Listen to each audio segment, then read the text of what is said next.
On this week's episode of Marketing O'Clock. If you are a review site, Google thinks you now have even more to prove.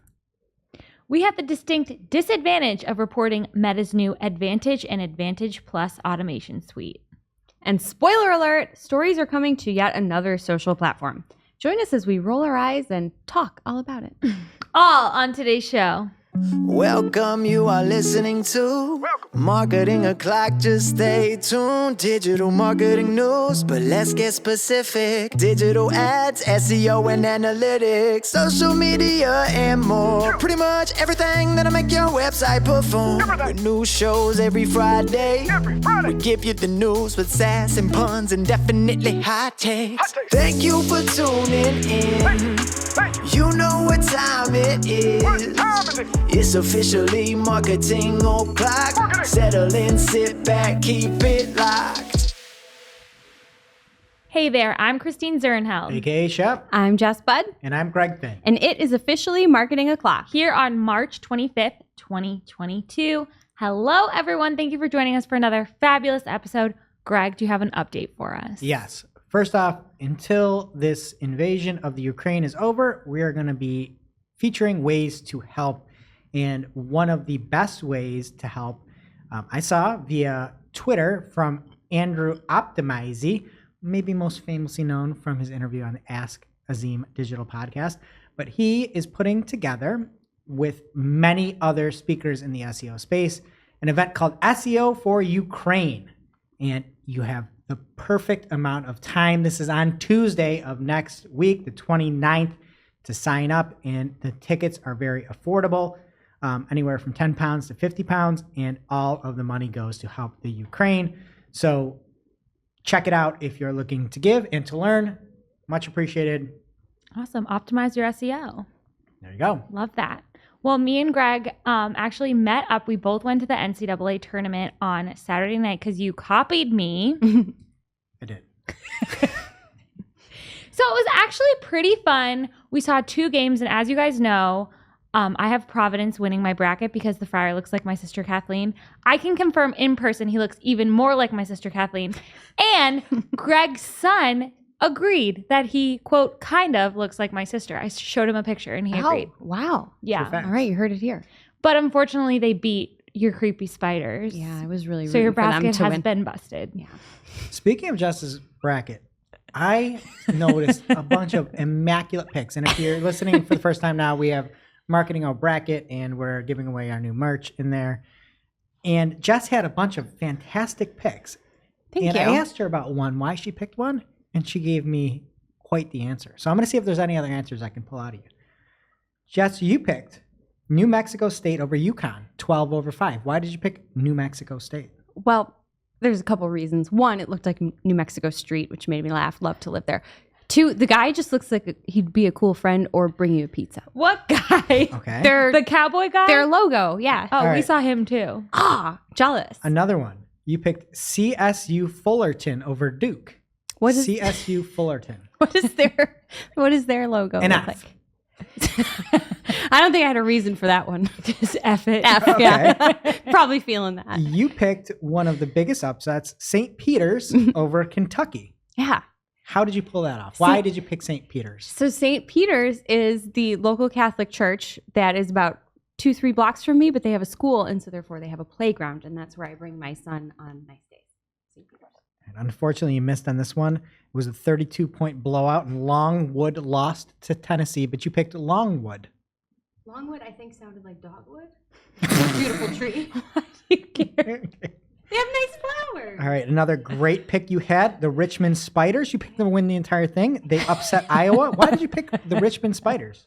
Were they playing Iowa? Okay, Yes. So this was a really tough one for me because Iowa is the name of a Slipknot album and it's where they hail from. So obviously I wanted to pick that. But I have family in Richmond.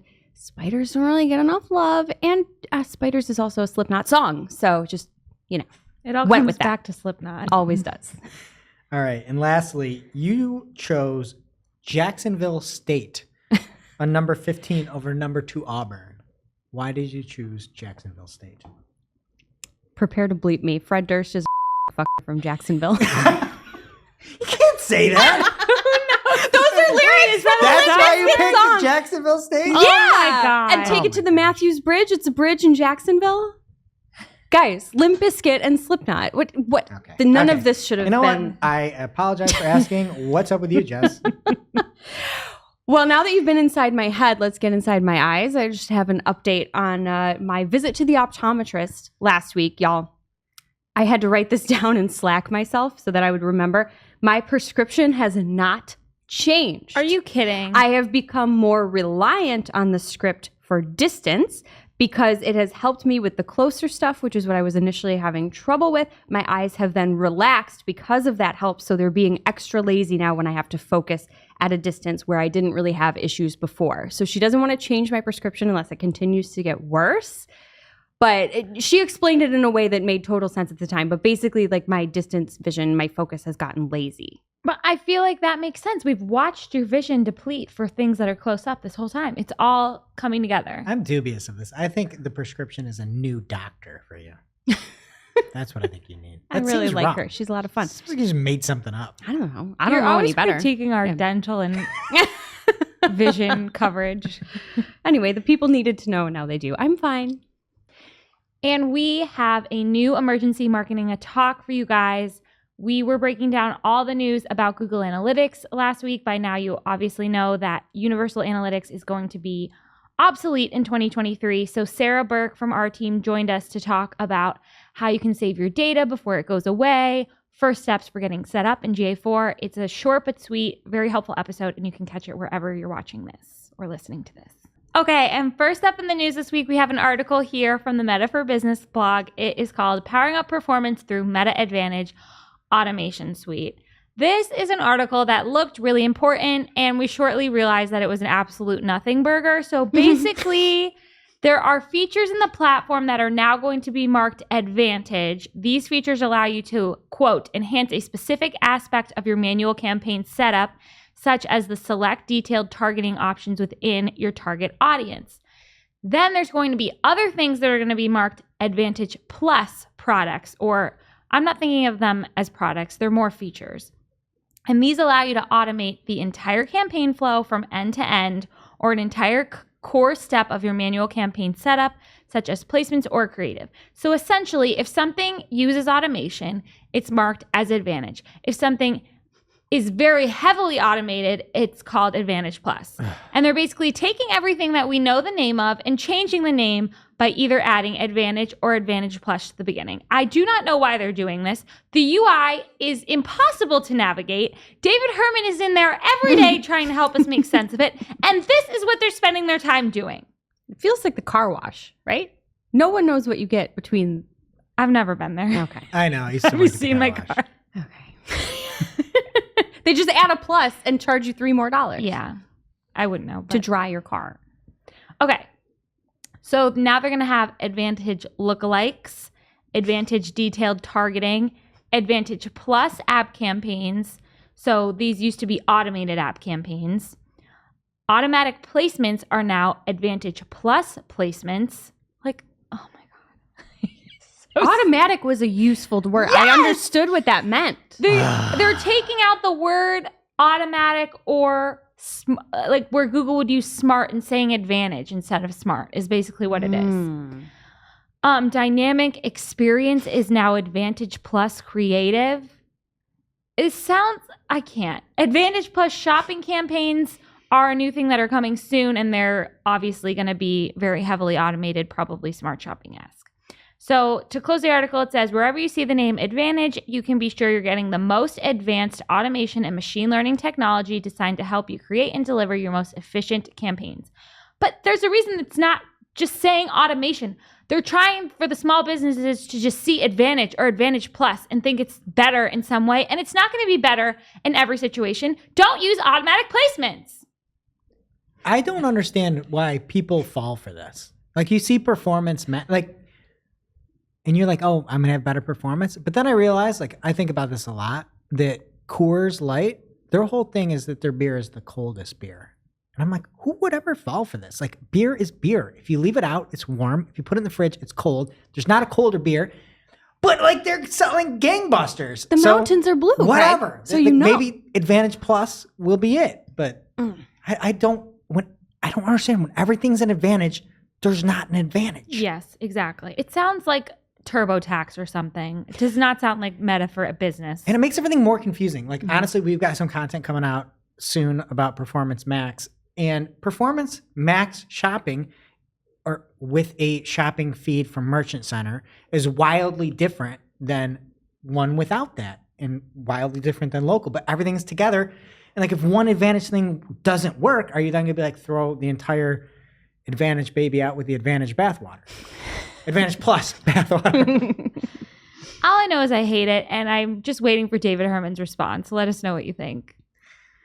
All right. Next up in Google news, there is a new update, a confirmed update on the 23rd, and it is a product review update, aka the PRU that we saw round one of on April 8th, 2021, and the second PRU update on December 1st, 2021.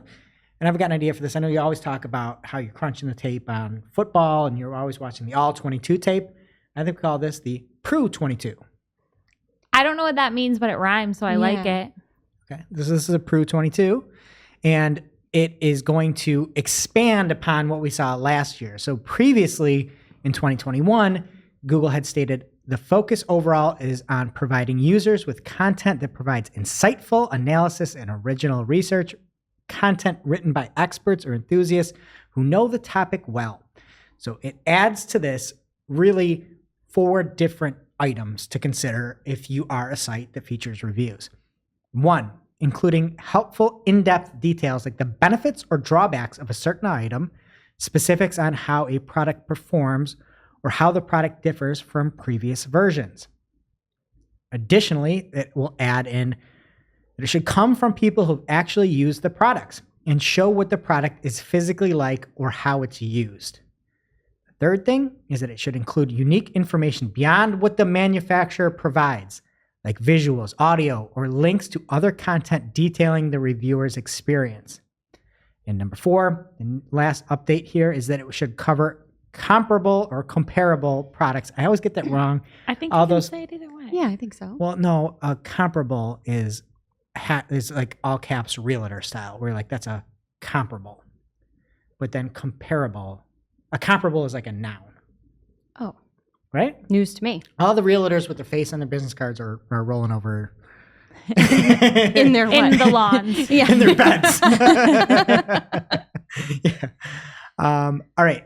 In their meticulously maintained lawns. Mm. Okay. So it will also cover comparable products or explain what sets a product apart from its competitors. A lot of information there, but the big thing that I loved from this is, what are we seeing from Google with this, right? And we've talked about some of the buying guides before that are literally the exact opposite of this. And then we're going to get to it as well in our must-read marketing article of the week. Some of the new features that Google has that are really cool, but don't have any kind of unique information beyond what the manufacturer provides. So this is for us humans, and for Google, I don't know if they're going to follow these rules necessarily, as we've seen with some of these buying guides. But I think overall, this is generally helpful stuff. If you are trying to be a review site, you should try to be good. You should try to do this, but you still might get outranked by a Google buying guide that thinks baseball bat is cricket. Sorry. Yeah, we called them buying guises, remember? Yeah, I like That that. was cute, yeah. What do you got, Jess? All right, here's a tweet. This is from Andrew Roth at Roth's Reviews on Twitter. Oh, good. Yet another platform has a stories feature now.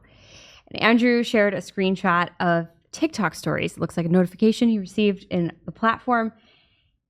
Basically, everything you know about a story. You share daily highlights that disappear after 24 hours.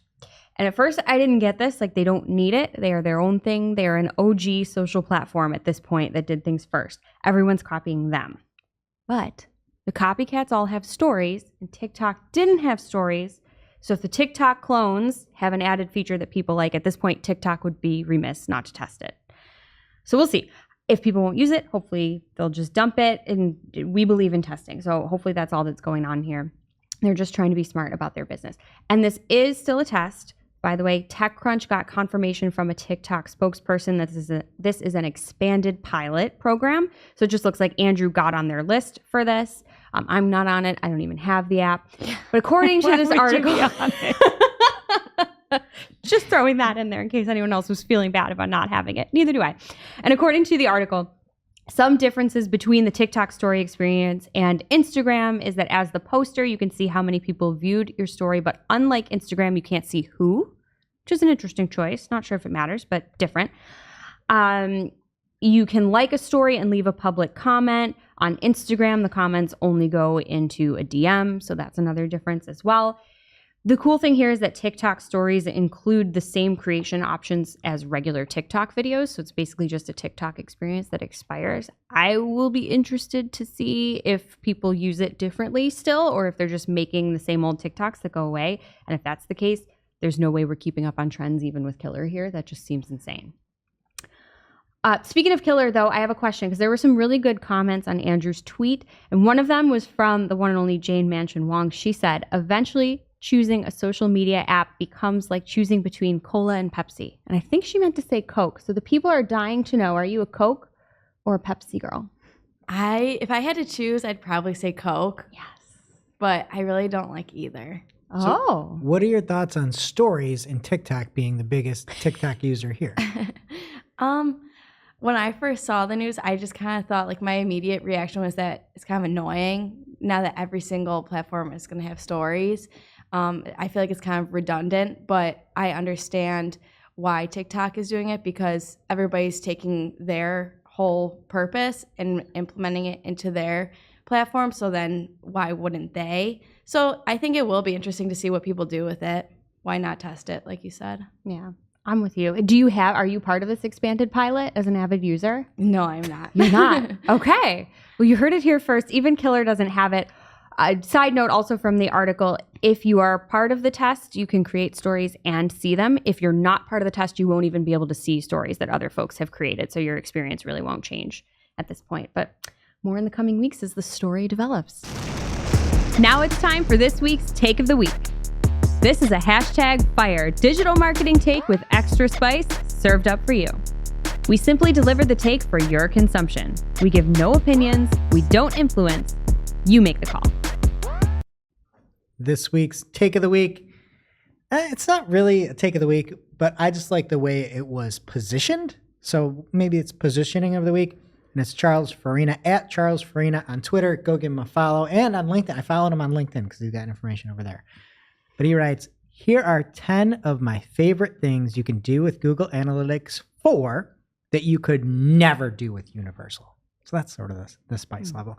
It talks about audience conversions, elapsed time, funnels, trended funnels, event scope segments, and 5 more things. I just like the fact that instead of rolling over and complaining that there are people out there like Sarah and what you heard on the previous Marketing a Talk show that we put out about what you can do with this and looking at the bright side of it. And additionally, one other thing I was thinking with GA4 in general, I see so much hate towards this product and many people looking for alternatives. And if you have a consultant or an agency that hates GA4 and tells you not to use GA4 on your site, to me, that's like my silver lining because I still have to use GA4 regularly. I still use UA. That person is a bad consultant because you are going to be limited down the road for things like ad targeting, for all the things that Charles is talking about, but even just for the targeting of ads, right? Like if somebody is telling you not to do that, they are going to be stifling your ability to perform. And I was thinking about that the other day, and that's a good metric. If somebody says avoid it like the plague, avoid them like the plague. Keep it on there, find another package if you want, but you will have that ability to use and harness the power that Google gives from analytics to its ad platform when you want to. Yeah, it's free. Just set it up. Run multiple, who cares? Yeah. Now it's time for this week's ICYMI. ICYMI people. This is something you just might not have seen. Maybe something that you overlooked, but you shouldn't have.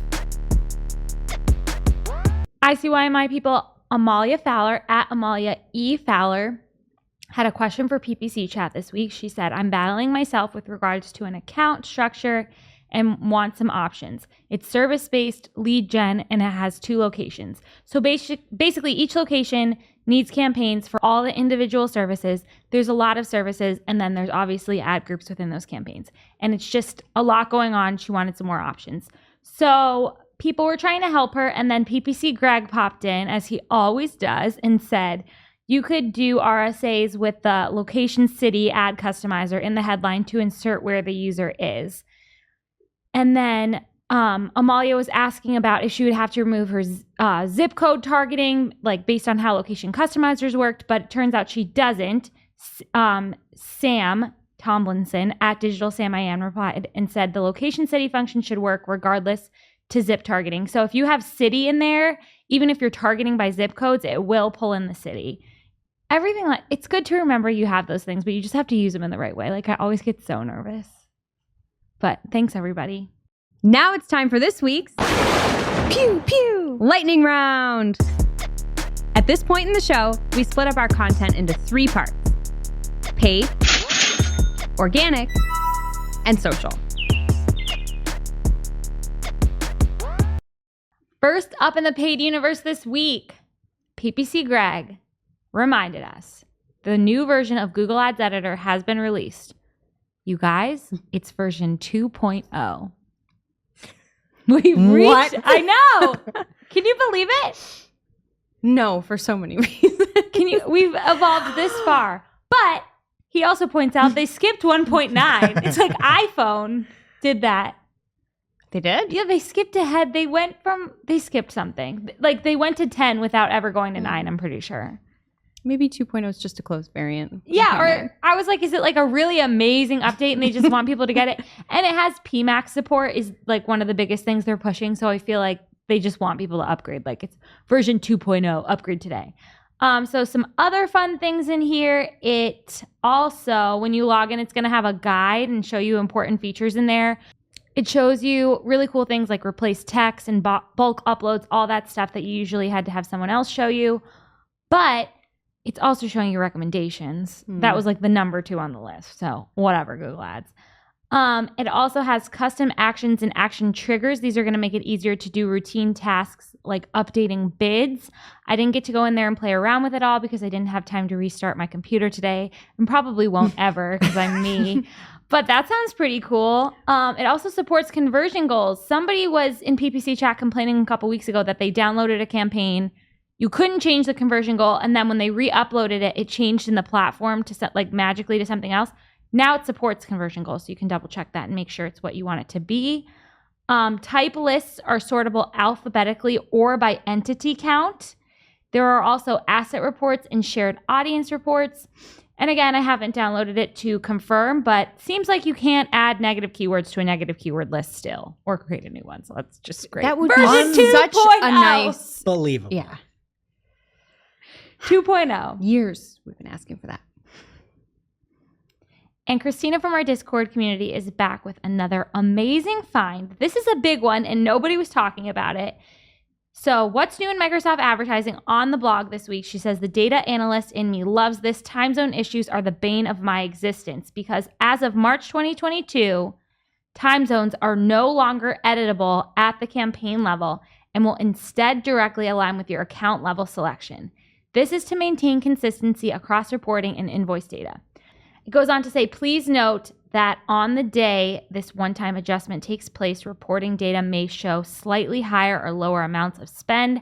However, the amount invoiced on your billing documents will not be affected. So I always forgot that you could change it at the campaign level because I try to keep things pretty consistent with Google just to make my life easier, but it was something you could do. And what was really cool in Microsoft, if you wanted to do it, I know the data analysts would shudder about this, but you could make your campaign's time zone the ad viewer's time zone instead of the account level time zone, which I thought was a really neat option that Microsoft had and Google didn't. So I don't know if that's now going to be available at the account level. In the account I checked today, I didn't have it available at the account level yet, and it was only at the campaign level. So we're going to have to keep an eye on this, but it's going to affect your start and end dates, data, a lot of things. So if you have anything set at the campaign level, you definitely need to be aware of this. And I hope they put a notification in there for you because it's a pretty big change. Okay, more Microsoft updates. There's this new article also on the blog. I feel like they have a new copywriter that is part Bachelor producer and part marketing bro. This one starts, we're releasing the biggest reporting update in our history.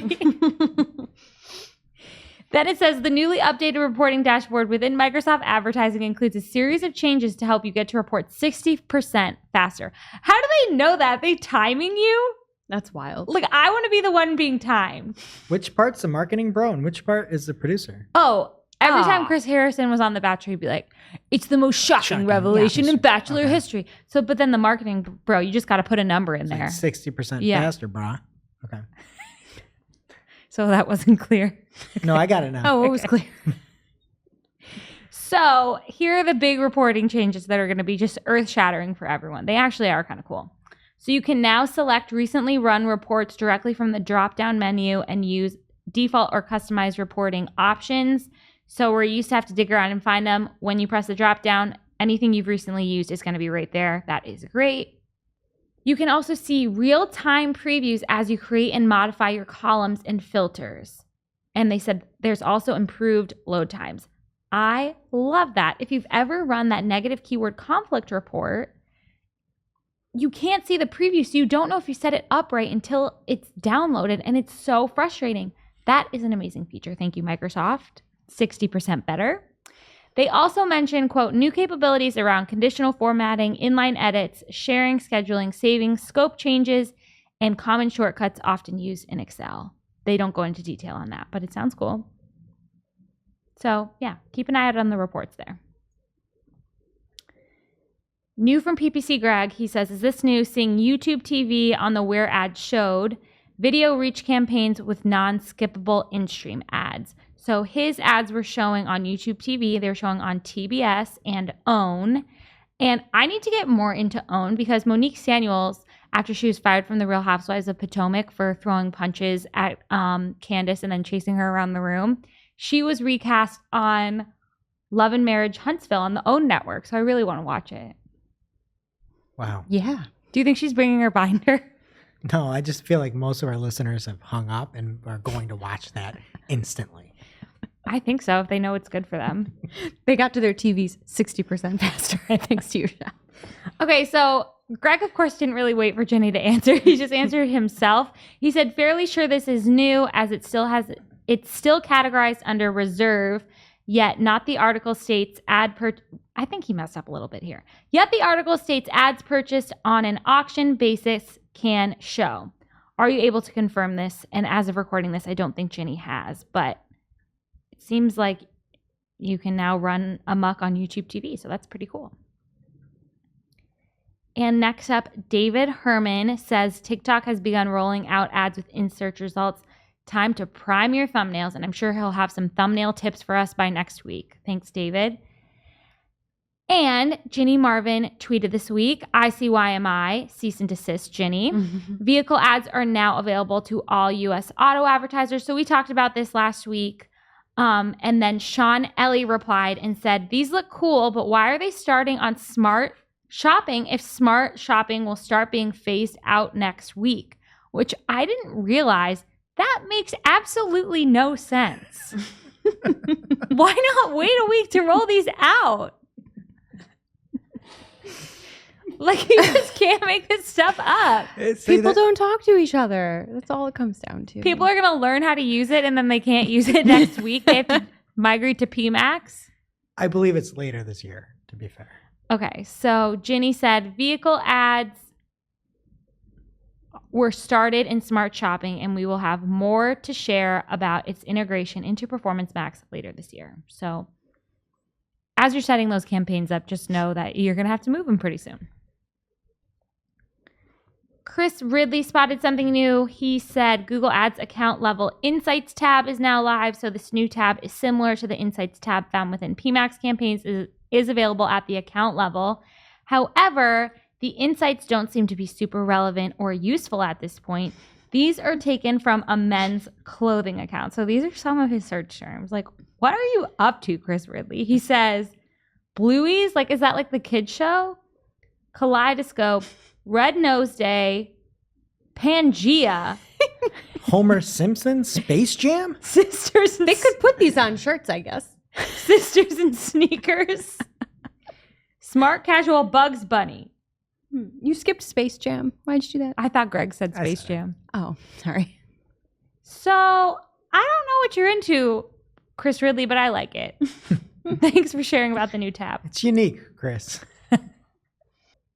Okay, today I learned what TIL stood for because PPC Greg had that caption for this screenshot from the Meta for Business blog. Viewing your ad limit per page.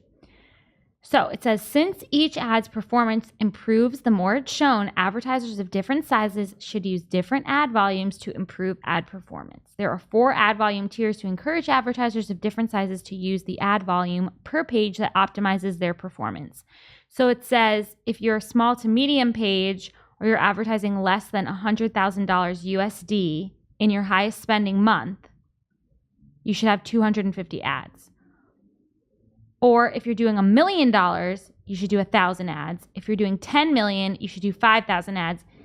And 10 million plus, you should do 20,000 ads. I had no idea this was guidance. It's acting like it's not really an enforced limit. I just thought that was a weird one. Yeah. Okay, moving on. Okay, today I also learned that Ginny also adds liaisons on LinkedIn. I didn't know she made appearances there. But Scott Carruthers said another warning about Performance Max Control. This is a pretty long post, but he said the exact match keyword will only take precedence when it's eligible to show. So when your impression share is less than 100%, if you ran out of budget or your bids are too low, the Performance Max can show for that keyword in the remaining auctions. And then he went on to say some other things. So Ginny popped in to clarify a few things. She said, first of all, as we've been over here on the show, if the query is identical to a keyword in your account, regardless of the match type, the search campaign will be prioritized.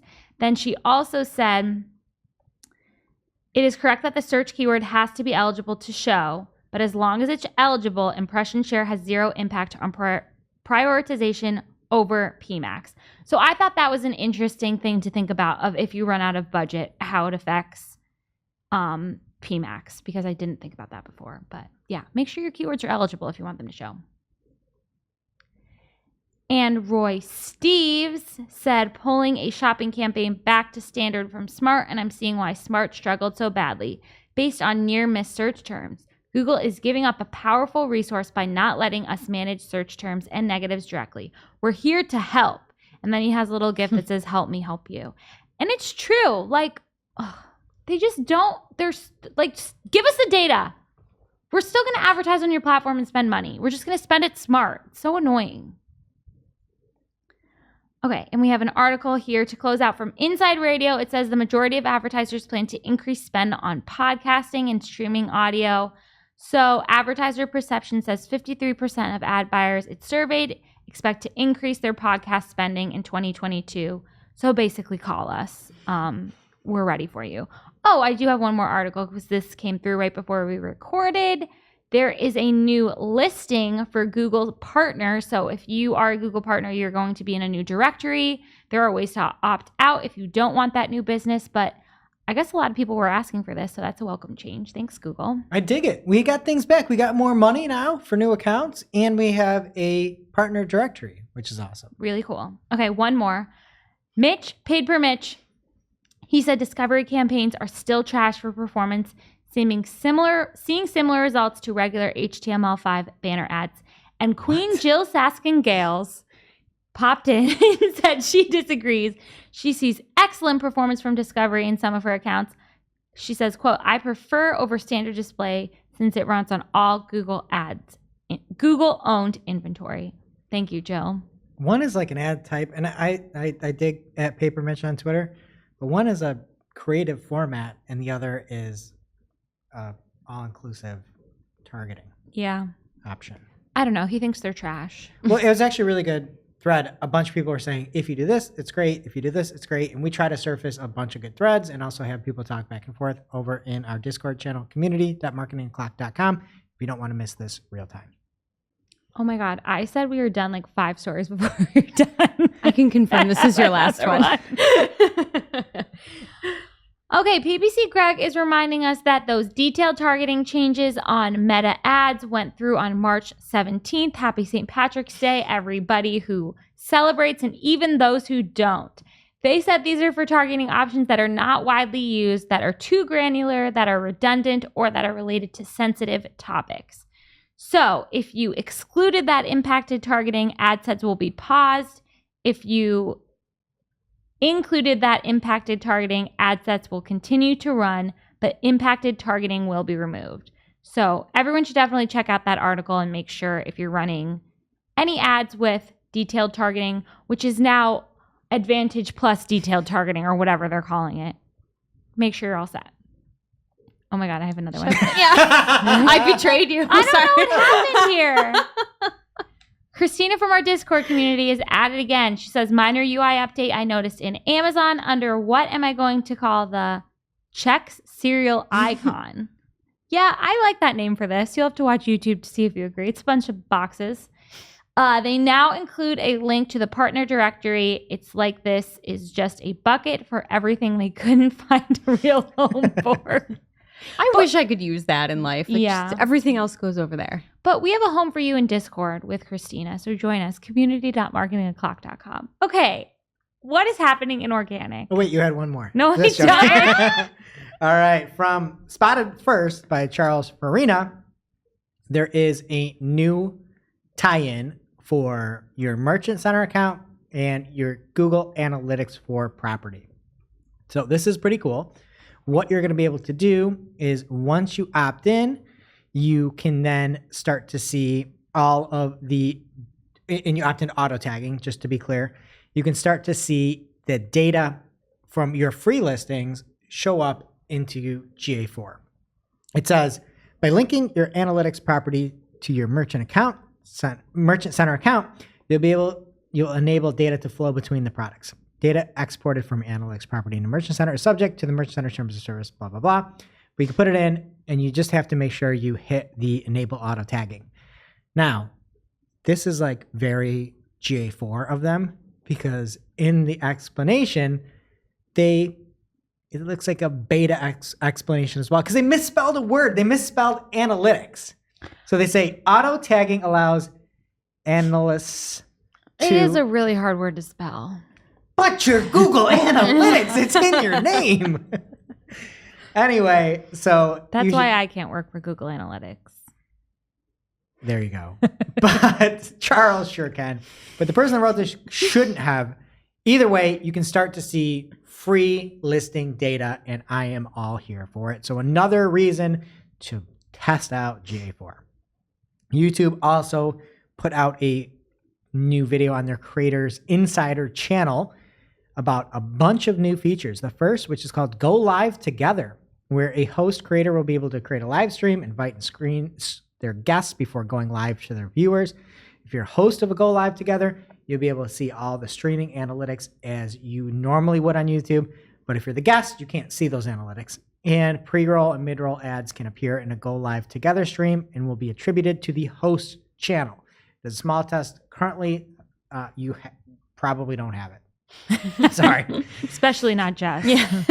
All right, next up from this video, there are live rings now, and they had to make a display of what can show by your profile. So if you have no circle around you, you do not have a story after a feed reload or no active story or live stream. If it says live, you're live.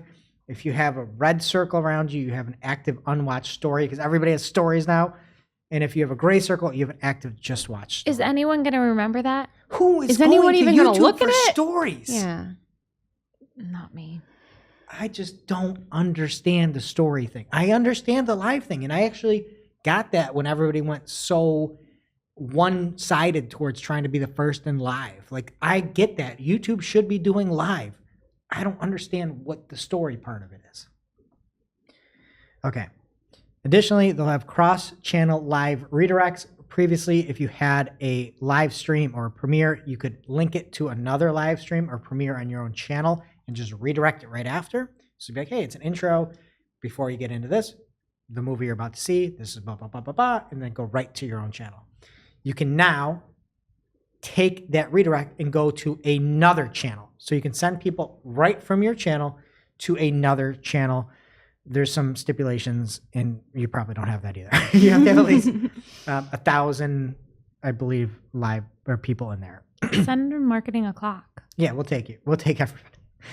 Also, there's a full screen mode for mobile. It basically gives you a lean-in video and a live chat, and then you can like swipe it off and see the full video. Pretty cool. And there's a live Q&A format where a viewer will be able to submit questions during a live stream based on a creator's question prompt.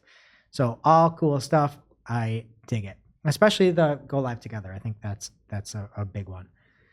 And if you are into AdSense, you may be into a new format that Google is rolling out. It's called related search for content pages. And when you get down to a certain portion of a page, your AdSense block that shows will possibly say related searches. And you can see the example was somebody's reading content about undiscovered Barcelona, and related searches might be things to do in Barcelona. And it's a search function next to it. When you click on it, it doesn't send people off of your site currently, in the current iteration. You'll see a couple different ads and then the closest related content on the site you're on to helpfully get people, again, to consume more content. And there's a cool GIF that you can see up on the screen if you're watching on YouTube or on Spotify, if Spotify will allow us to upload video this week. Okay, this is kind of a quick one, but it is worth reading if you're into Discover. It's over on Chrome Unboxed, and there was Michael over there was talking about how topics are one of the best features, but it's impossible to find them. I tried to follow Michael's prompt, and I agree with him. But topics are a very nice breakdown in these different channels that you can explore. And I just think that everybody is sleeping on Discover, except for Glenn Gabe. And it's something that we're going to see more and more and more of. And web stories. Okay, and then very, very interesting news over from Engadget. The U.S. Department says that Google is misusing the attorney-client privilege to hide documents. There's a brief that the Department of Justice put out. I read the whole thing. It was fascinating. It was fascinating. And if this gets boring, just yell at me and I'll stop. The Department of Justice says, for almost a decade, Google has trained its employees to use the attorney-client privilege to hide ordinary business communications from discovery in litigation and government investigations. Specifically, Google teaches its employees to add an attorney, a privilege label, and a generic request for counsel's advice to any sensitive business communications the employees or Google might wish to shield from discovery. Google has referenced to this practice as communicate with care. And they show all these different examples where there's a conversation going on. It might be about bad PR that's about to be launched. And one of the staff members of Google will just throw an attorney on and CC them to say that it's attorney-client privilege or attorney confidential. And the attorneys never respond. There's not a question asked to the attorneys. So it's a way that you can get around something by labeling it this, putting it in this filter, and then it can't see the light of day due to attorney-client privilege. But the Department of Justice is trying to get this unprivileged because there are no questions asked. And most of these, there's like 25 responses to an email that started with this attorney being CC'd on it and privilege in the subject line, but they never respond. There's never a need for the lawyers on this. It is unbelievable. And it goes all the way to the top. I'm going to stop on this. I was going to go like an hour on this, but it even goes all the way to Sundar Pichai in an email to Susan Wojcicki and ties in the lawyer and says, attorney-client privilege confidential. Kent, please advise. Kent never advises. He's the lawyer. He's the lawyer. I think he knows what he's trying to do here. According to the Department of Justice, this isn't my words, allegedly, and says, thanks for the update, Susan, and all the prep to be ready for this proactively. I have some feedback on the messaging, and so we'll ping you and Chris offline to cover it. Sundar. He didn't ask a lawyer anything there. He's talking to Susan and just putting this in there so that it can't be uncovered because of turning client privilege. That is so sneaky. That's very sneaky. Are those lawyers going to be disbarred? No. Are they nothing, you must have a billing? nothing. You know how They much should money- bill for opening the emails. I'm they're sure Google they are. employees, most of them. But they're just a legal counsel. Yeah. Gotcha. So anyway, I think this is actually very smart, this workaround. But the DOJ had very choice words. And if you are bored this weekend, check this thing out. It is actually very fascinating. All right. And Spotify will move its live conversation product to its main app. In case you forgot about all of the live chats, Spotify used something called Green Room in the Green Room app. It's now going over to Spotify and will be called Spotify Live. So they're trying to consolidate now that people don't care about live audio chats unless it's Twitter Spaces. They really came out on top. Twitter Spaces.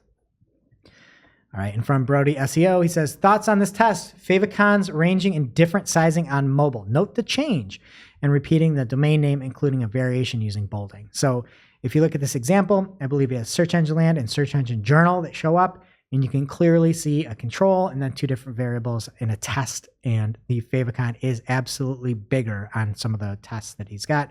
Pretty fascinating stuff. YouTube Studio, the app, also has some new exciting updates for iOS and Android. A new navigation bar, more data in YouTube Analytics, search filters for comments to make it easier to find what you want to reply to, and an ability to appeal a yellow icon monetization decision right there on your phone. So if you're a creator, you may want to download the YouTube Studio app. And We're going to get demonetized because of Jess's language and her pics. I know. I downloaded the app already, so I got your back, Jess. Bleep me. Thank you, Greg. Yeah, also don't monetize this. So, like, joke's on them. All right. And lastly, from Karate Coyote in our Discord channel, they say, interesting update on GA4 and analytics, and found something I hadn't seen people talking about, but in the analytics help section, they said, given the recent suspension of Google advertising systems in Russia, we'll be pausing the creation of new Russian 360 accounts on Analytics Optimize and Tag Manager. Additionally, we'll pause ads on Google properties and networks globally for advertisers based in Russia. Based in Russia. That could mean a lot of things. Based in Russia? I hadn't seen that before. That would be big news if somebody's based in Russia standpoint. Like a company like SEMrush, aka SEMrush, they're a US company, but they're, from what I believe, have a bunch of employees that are based in Russia. So I don't really know what the based in means specifically, but interesting, and hopefully we'll find out more about it. That's it in organic. What you got in social, bud?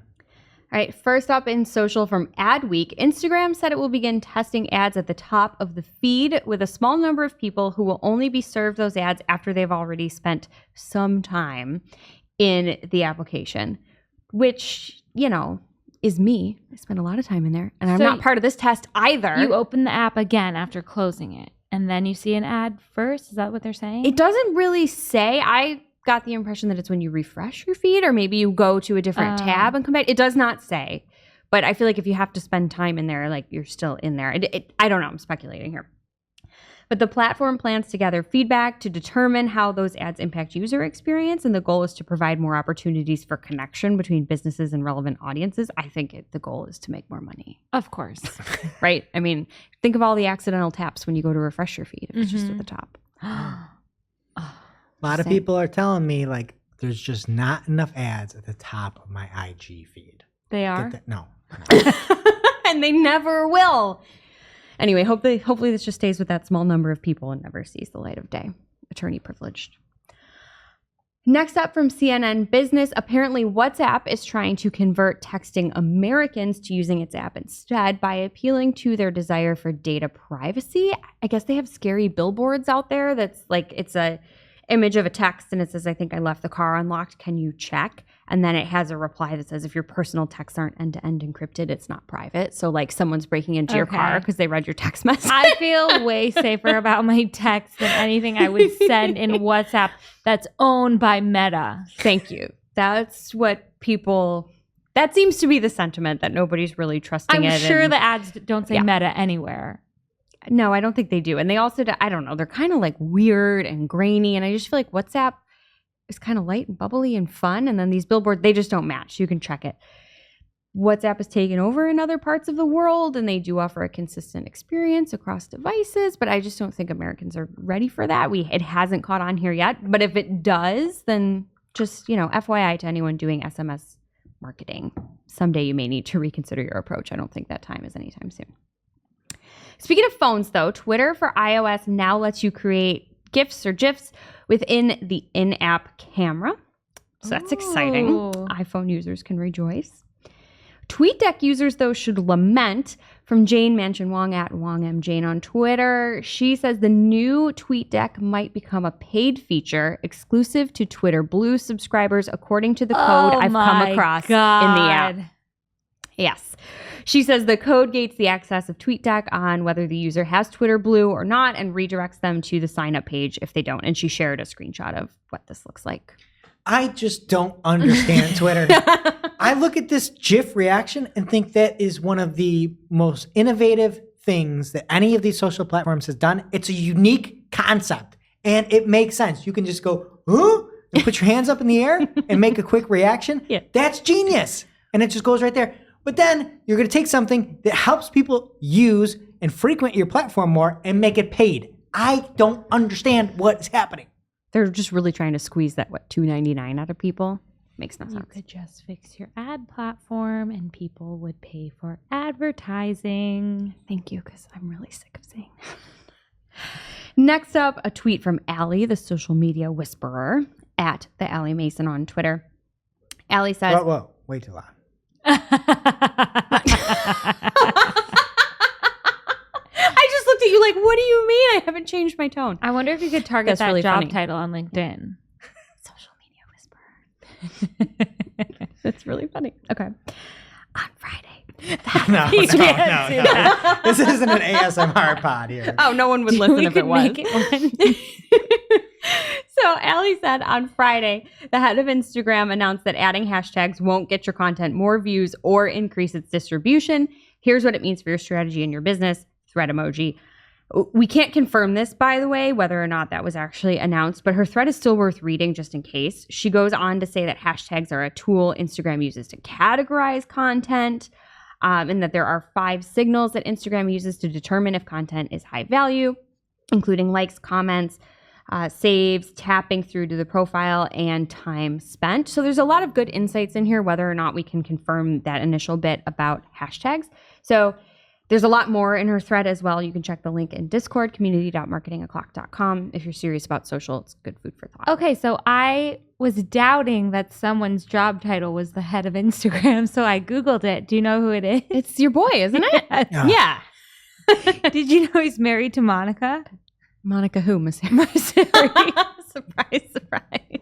I also want to say, whatever these people say, do what works for you. Mhm. I follow specific hashtags.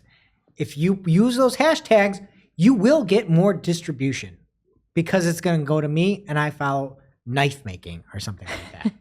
I do. I follow that. I follow running motivation. Doesn't work, but I follow it.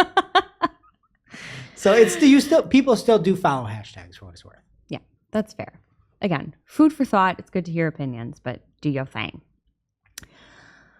From entrepreneur.com, Russia's Federal Service for Supervision of Communications, Information Technology, and Mass Media, or I'm going to butcher this, but I'm going to try Roxkomnadzor? Nailed it. Thank you. Roxkomnadzor made a statement. I'm terrible. Made a statement on their blog about Meta's adjustment to the hate speech restrictions we talked about last week. They said on March 11th, Meta Platforms, Inc. made an unprecedented decision to allow the publication of information containing calls for violence against Russian citizens on their social networks, Facebook and Instagram. They didn't. It was against the leader. Right. We specifically covered that, but I don't know that this... All right. They're not listening to our show. Since then, the Instagram service in Russia, since then being this statement, the Instagram service in Russia has completely been blocked, and Rosgram has surfaced as an alternative. Rosgram, according to the platform's official site, if we trust entrepreneur.com's translation from Russian to English, and I do, it says on March 28th, 2022, the Russian analog of Instagram will be launched with familiar functionality and mobile applications for Android and iOS. Roscram will also have additional monetization tools for users, paid access to content, crowdfunding function, referral programs, and others. Right now, you have the opportunity to become the first to use with special privileges. Yada, yada. Regular users will have access as of April 2022. So it's interesting. They've basically just come up with the Russian version of Instagram that sounds like it's run by state media. I'm assuming that. $1 billion idea. Roscram 2. Every time you upload a video or a photo, it always has the same filter on, and it's a David Schwimmer face on your face. Roscram 2. Oh my god. I was wondering how you were going to get there. I got it. That sounds like a lot more fun. Finally, here in social from Tube Filter, the Bored Ape Yacht Club creator will use $450 million investment to build its version of the metaverse. This parallel metaverse will be called the Other Side, which is no relation, from what I understand, to the Red Hot Chili Willies, because they're way too old to understand NFTs, and so am I. All right, now on to our segments. We're going to feature and keep helping you out on GA4 with our GA4U segment. And this week, there is a great thread from Dana D. Tomaso at Dana D. Tomaso on Twitter. And she says, I've seen a lot of questions from SEOs on how to recreate the behavior site content landing pages report from Universal Analytics in GA4. I am here to help. And there's a thread showing step by step how you can get close. The data will not match, but you can get somewhat close, she says. And if you are interested in those landing pages reports, Dana's got your back. Thank you, Dana. And that brings us to our real life segment, straight out of our accounts and into your ear holes. It's time for Working Hard or Hardly Working, where we talk about what's going on in our IRL work, good, bad, or otherwise. Okay, it's really easy to mark something an email is unread on the desktop version of Gmail, but sometimes I'll get an email on my phone and it'll be like off hours, and I'll be interested to know what it says and I want to open it, but then if I open it, it's not super easy to mark something as unread on the app, and it's really annoying because that's when I want to mark something as unread so I remember to come back to it later. So I would like them to make that easier. Thank you, Gmail. Something else they could make easier? Incorporating PMAX campaigns into your Google Ads scripts. So I did switch to the new script experience. That was pretty easy, and we didn't really have any hiccups, but that's because we have Dev here to help. So test that before it's too late. But we have a budget script that runs through and checks what we've spent for the day. Every hour, we can pause campaigns with it if we've spent what we consider a limit. Our PMAX campaigns are not being included in that, and I did pull in John, aka J2, here to try and help me today. He is a developer. Can't believe you called him John. People don't know what J2 means. We could not, he spent a good amount of time trying to figure this out for us. We could not find a selector to get Performance Max campaigns in Google Ads scripts in order to get their spend, is essentially what happened. He did say that Google Ads scripts doesn't provide a way to manage Performance Max campaigns directly. So that's a problem. Hopefully they're going to fix that. I know there's some changes with the API and it's included in all of that, but we still could not update our script. So we have to check budgets manually for now, which is fine, right? That's why we're here, but super annoying. Not surprising. Hardly working. All right, and something hardly working this week. Me and us. We had one account that we've been working on for a long time, and it's a very long sales cycle, 8 months to 12 months, and upwards. And so when we're going and driving leads, we look not only at just the leads, but what is our demo requests for this SaaS product, which we qualify as a marketing qualified lead. And then if they hit all of the BANT metrics, which are budget, authority, need, and timing, they then are classified as a sales qualified lead, and the BDRs pass it to the sales team. And just because of the way it's so long, we generally look at that. Like, you hit all those metrics, you made it to an SQL, our job is done, right? Like, we got that many SQLs that are sales accepted. And everything was going great until we looked back at the 2021 numbers, and we fell short, not on any of the SQLs or leads or MQLs or anything like that, but the progression down the funnel, right? And so we're on this call, and every week we'd go through and talk about every lead, or at least every MQL or SQL in progression to that point. But it turns out that a good portion weren't as qualified as they needed to be, even opportunities, right? And so one of the statements was the opportunities are or something like that. And so, like, I don't know, I just feeling really down about it because we're looking at these metrics and we're looking at, all these leads that come through and check all these critical boxes in our sales accepted and then go on to become opportunities. And then we told that they're not that great. And it's like, I don't know. I just feel like, and I know that it's obviously there's some issues there in the sales process, right? Like I think anybody could see that, but just, a lot of times everybody's talking about all the positive stuff. And sometimes like things don't work the way you want. And whether or not it's the leads that were sent or the follow-up, I don't know, really hard on myself this week here. But I feel like you know that now and you guys can try something else. Oh, not anymore. No, we're just going to pause and see what happens. Yeah, and again, it's a great relationship and everything. It's just, there's a lot of sales turnover and all the people we were talking to in 2021 are gone. All the sales, everybody's gone. And it's like, we were talking for 52 weeks about all of these leads. And now, like when everybody's gone, we look at this and it's frustrating. And, it's okay to be hard on yourself, I guess, sometimes. So I don't know. If you're feeling down, I'm feeling worse. So there you go. And now for this week's Cool Tool. As a reminder, our Cool Tool segment is not an official endorsement or paid mention. We're simply sharing something we found in our travels that may be of use to our listeners and is really, really cool. This week's Cool Tool is Good UI, a service that actively publishes results of amazing companies that learn from experimentation. Their words, not mine, but you can learn to and test things for yourself. It's pretty cool. You can filter by the type of tests you want to view, whether it be landing page changes, product listings, thank you pages, whatever. And you can drill into the results by device, as well as changes in specific metrics like sign up or revenue, whatever you're looking to improve. There are examples of how other folks did it. These are real A/B tests from the IRL world. You can see them side by side along with context and performance data. They have experiments shared in here from the likes of Amazon, Netflix, Google, Booking.com, and more. I heard about an Airbnb one that was pretty big. That's pretty cool. Yeah, they made the button bigger. It worked. It's all about the changes, right? You got to test it. So it's pretty cool. It is a paid service, but if you are looking to test UI changes for yourself and need some inspiration, it is definitely worth looking into. It's goodui.org, and we'll have the link in our newsletter as well as on Discord. So pick your poison. Check it out. Now it's time for our must-read marketing article of the week. An article so advanced, so in-depth, so detailed that we simply cannot cover it in its entirety on today's show. This week's must-read marketing article of the week comes from G Squared Interactive and 2019 BFF of the show, Glenn Gabe.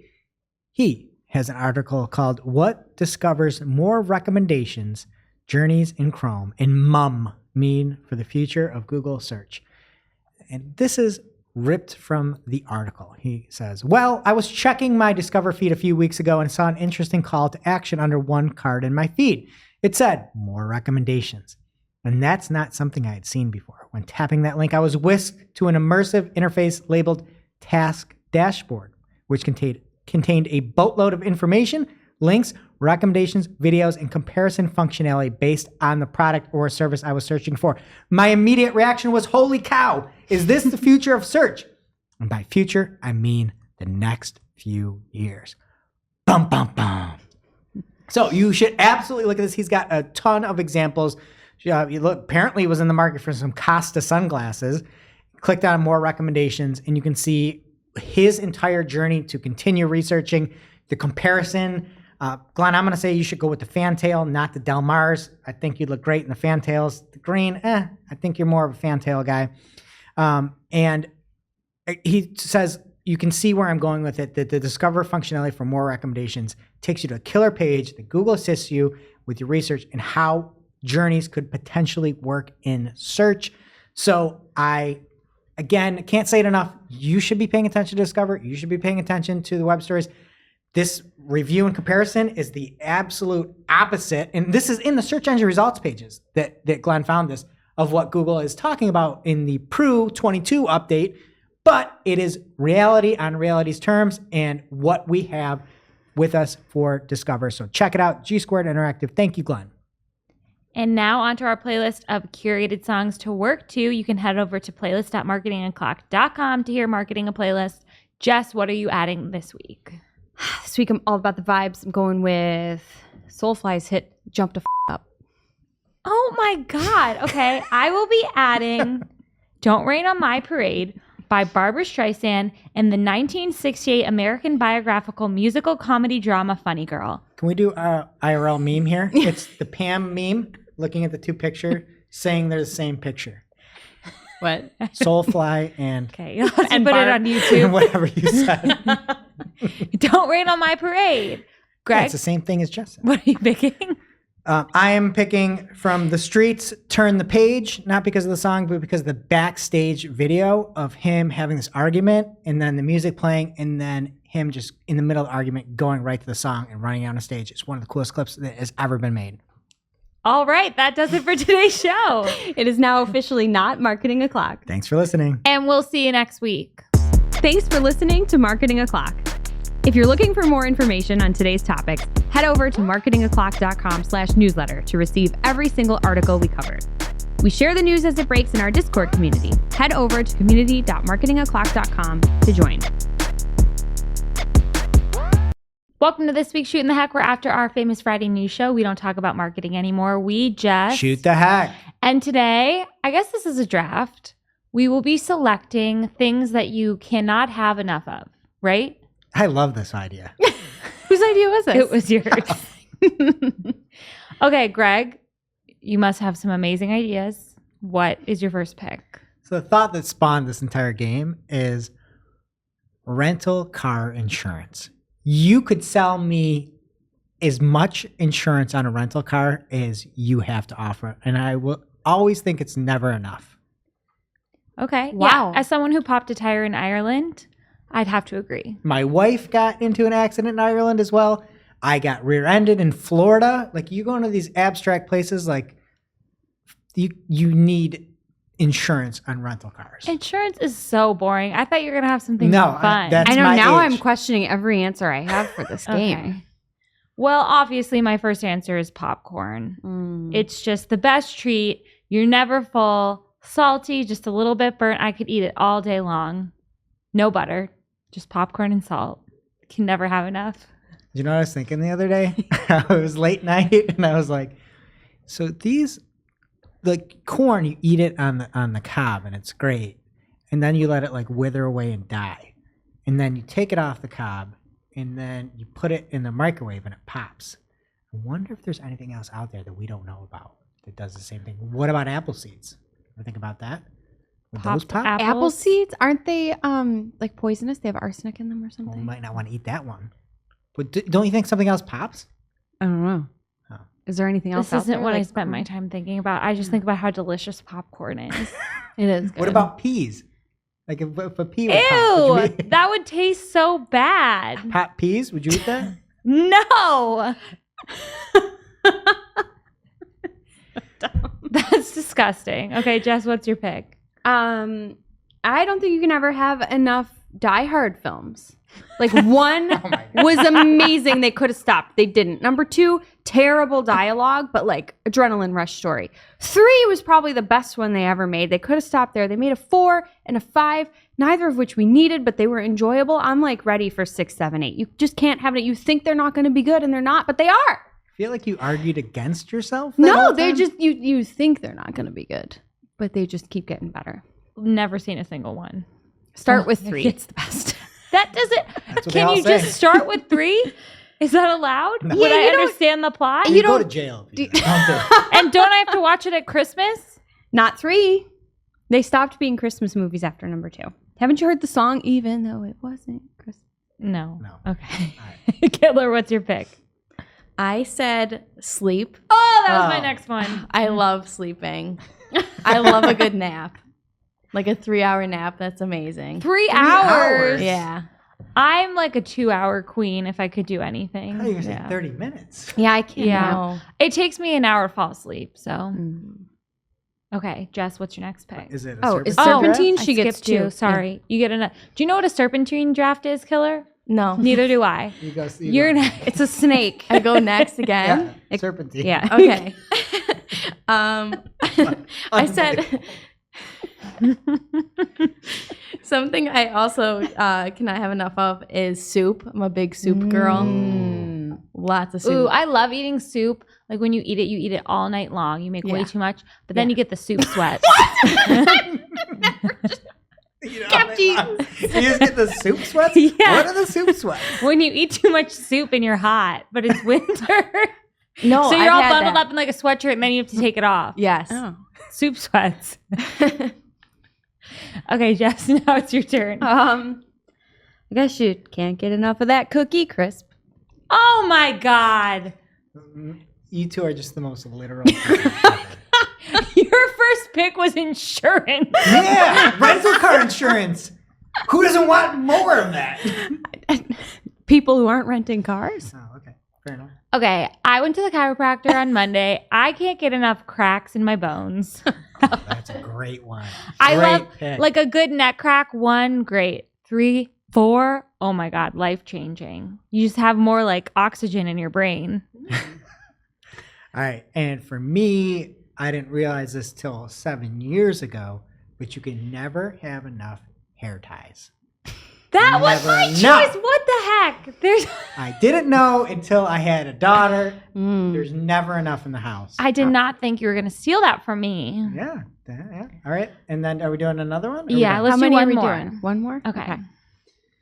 All right. So lastly, my pick, I'm between two of them. And I'm going to go with, what's it, golf balls? Like if you're golfing, you can never have too many golf balls. Do you golf? No, but when I golfed, 'Cause he every doesn't time, have enough every balls. other time I'd hit it, it would just go into the wood, like into the rough. You never find it again. You can never have too many golf balls. Okay. You don't even golf. My next choice will be you can never have enough like water cups because you always leave them in your bedroom and then you run out and you have to run the dishwasher and then there's no room to put them in the dishwasher and then you're washing them at the sink and then you have to bring down like 5 cups at once and you don't have enough arms and it's a terrible life. You can never have enough cups. Wow. Jess? I'm going to follow that with chewing gum. You can never have enough because A, for yourself, you need at least 2 pieces per chew. But the second somebody hears gum open, everyone comes. You need to Yeah. have enough for the class, and there's never enough. 2 pieces per chew? Mm-hmm. How picky. Try it. Change your life.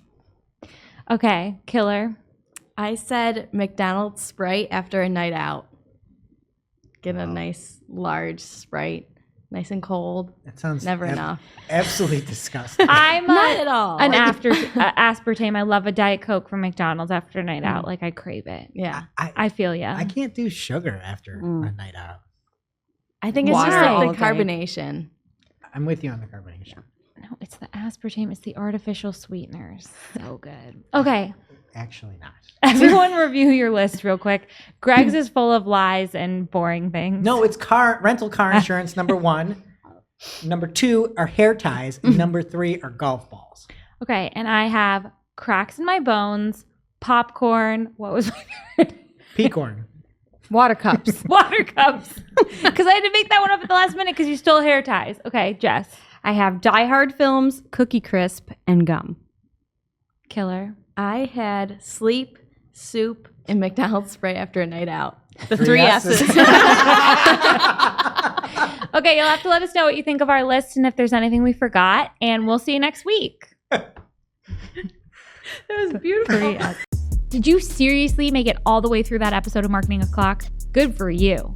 If you're looking for more content, there is a lot more where that came from. So click to watch our latest episode with plenty of digital marketing news and hot takes.